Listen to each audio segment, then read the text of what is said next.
All right, let's get started. Kelly, we are going to you. Unmute yourself, please. Kelly Brooks. Oh, wow. I'm first. Hi, everybody. Hey, Rashad. Hey, how's it going? Good. So my question is, I'm in the process of rebuilding my credit. I had filed bankruptcy back in 2020, like January 2020. And I'm not sure if I should, so like I didn't include my house in the bankruptcy, but they ended up doing it whereas though I have to reclaim the debt if I want my mortgage, because I've still been making my mortgage payments. So they're saying that M&T is like they can't show my on time monthly mortgage payments, which helps me to keep my credit because I would need to reclaim the debt. Do you suggest? Because I talked to the bankruptcy lawyer. He's kind of like a jerk at this point because I'm not paying him anymore, and so I don't know. He's like, I shouldn't reclaim the debt. I guess they don't recommend that.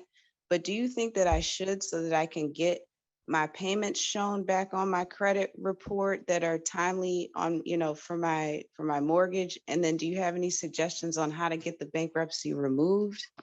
Yeah, no, I don't want to give advice on that because I'm not a bankruptcy expert and I never went through bankruptcy, so I don't know the particulars of it. I would want a lawyer, a bankruptcy lawyer, or maybe even credit dude, like somebody that deals with credit to answer that question. Because yeah, I don't want to give you the wrong advice on it. So I would say I'll refrain from answering that, and hopefully we can get some more resources. Maybe we can get credit dude to ask him or Sabine to ask her. And both of those people will probably be more beneficial than I could be for that question. That's cool. Is there a way I could reach out to them, or how should I? Janet, how can we facilitate that? Yeah, you can email me. We have them come like quarterly. Sabine taught a class probably a month and a half ago. But yeah, email me and I'll figure that out for you. We don't have them on the schedule just yet. What's your email, or should I just hit you on Janet Facebook? at earnyourleisure.com, and I'll drop it in the chat for you too. Thank you. You're welcome. Felicia, unmute yourself, please. Good morning, everyone. I have 3 questions, if that's okay.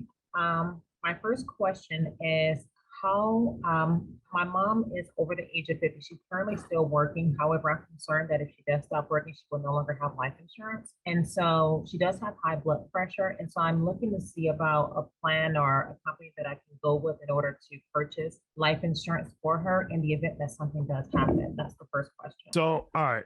So just because you have high blood pressure doesn't mean that necessarily that you can't get life insurance. So have you tried to get life insurance yet or no? I have not. My mom has told me she's been denied by a couple of companies when she's tried. So I was going to start looking in additional companies for myself to see if there are other companies out there that do accept individuals. She says she's been denied so far by 3 different companies, but I don't know who those. All right. So first you want to just see why she was denied, like if it was because of high blood pressure, or it might have been something else. It might have been, a combination of different things. Like, does she have diabetes or anything like that? So it's only because of the high blood pressure? Okay. Is she on medication for the high blood pressure? Yes. All right. So the first thing that you want to do is try to work with an independent agent that could go to reinsurance, because sometimes, like, just because one insurance company denies you doesn't necessarily mean that every insurance company will deny you. So sometimes there's, outside insurance companies that will take more higher risk patients. Now, usually the premium is going to be higher. But if the good thing with working with an insurance agent that's like independent is that they're not just captive to one company. So if it's just one company and they deny it, then that's over. But then if you can put it out into the pool and let's say, you could shop it to 50 different companies, one other company might pick it up. So every insurance agent is different, but some insurance agents only work with one particular company, and then other agents, they might work with a company, but they can also, put it out to the reinsurance pool if their primary company denies it. So you definitely want to look to see that, because like I said, she might be able to get an insurance through another company, but it might be a higher rate. Then it's always like group insurance as well. So like AARP insurance.